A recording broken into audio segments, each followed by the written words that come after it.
When analyzing our results, we found that when expressing anger, these three characters behave in different ways.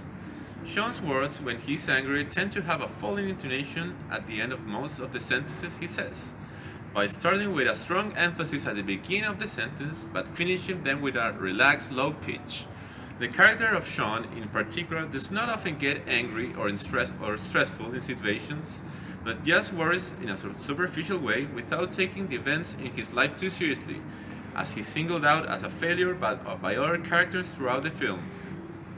As the plot progresses, Sean starts taking the events in a more serious way. With that change, he starts stressing every word of his sentences. Usually, he says the last word even more emphatically, in order to make his intention clear to the other characters.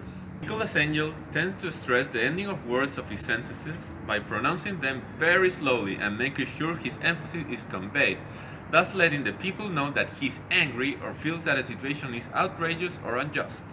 He tries to maintain his composure at all times, but the different situations he starts to face make him feel like he's overwhelmed, and he starts to shout to express his anger on some occasions.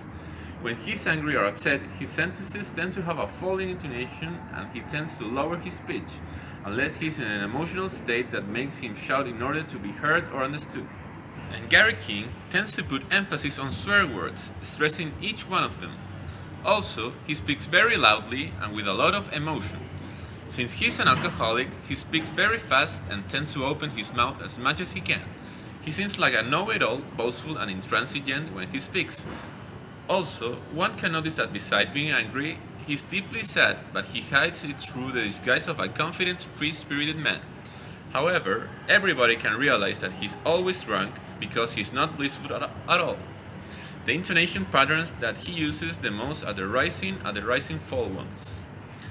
We came to the conclusion that the characters tend to use intonation patterns that show that their personalities are very distinct from each other, and we also found that the rhythm and the stress that Simon Pegg uses to express such differences when being angry are very noticeable and help us see the character in this trilogy as very different from each other.